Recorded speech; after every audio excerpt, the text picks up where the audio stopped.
And that's another reason I love Vegas. It doesn't matter how old you are. Don't you feel like a little kid walking around looking at the neat stuff everywhere? Isn't it the best people watching in America? But don't you see some strange people? I know sometimes I just want to say, excuse me. Could I talk to you for just a second? I demand an explanation. And here's a question. Why do so many people bring infants to Vegas? What's going on? Can you cash them in for chips? And I do love walking here, but be careful. The hotels are so big. Don't they seem closer than they really are? I tried to walk to Bally's from Utah.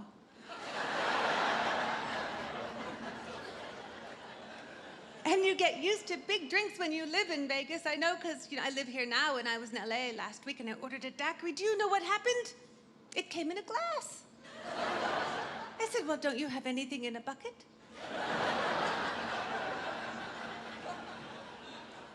And I have some advice for the ladies. You know what can happen? You can end up wearing things that look so great while you're in Vegas that don't look so great when you get home.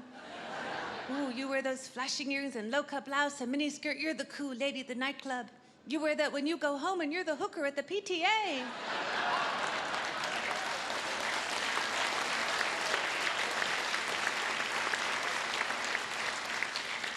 The nightclubs, they are the big new happening places in town. I went to one nightclub. I walked in, there were bright lights and drugs were everywhere.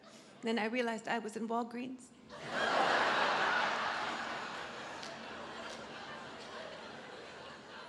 They're such wild places. They have all these suggestive names. Tryst, taboo, risque.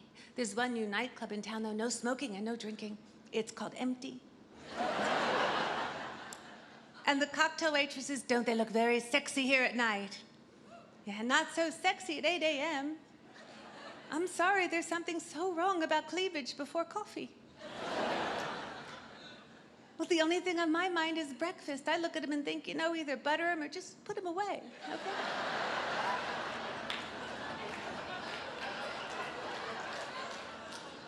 And we have the best restaurants in the whole world right here in Vegas, but aren't they getting expensive? Oh, we went to this one, they didn't even have prices on the menus, just pictures of faces with different expressions of horror. And some of the restaurants, they're so dark you can't see what you're eating. I took a bite of a breadstick, turned out to be my husband's finger. And I love Japanese food, but you must be careful of this stuff called wasabi. Do you know about it? It's Japanese hot horseradish. It doesn't look hot.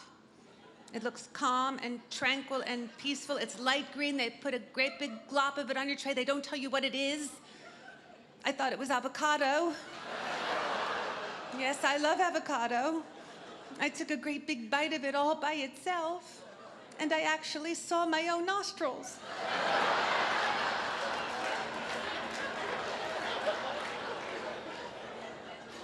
I have problems in restaurants, I do. Every time I finish everything on my plate, the waiters always come over and say, wow, you liked that, didn't you? Isn't that like saying, you're a little piggy, aren't you? I always leave a little bit of food on my plate, even if I have to take it from another table. And every time I order anything in a restaurant, they always say, good choice. Good choice. I wonder if they ever say, well, many people have died after ordering that particular dish. And every time I leave a restaurant, they tell me to have a good one. And I haven't had one. Because I don't know what one is. And now they've started to tell me to have a great one, and now I'm angry. I haven't even had a good one yet. I have problems in coffee shops. I went into a coffee shop. You know what I ordered? A cup of coffee. You know what the lady said to me? Help yourself. It's right over there. The coffee, the cups, the lids, the sugars, the creamers, the stirs. Just help yourself. It's right over there. And I said, and I'd like a turkey sandwich on whole wheat, please. And she said, well, then just help yourself. They're in the cooler. Read the labels. They're right over there. Then I went to pay, and there's a big tip cup stuffed with cash. So I took $3.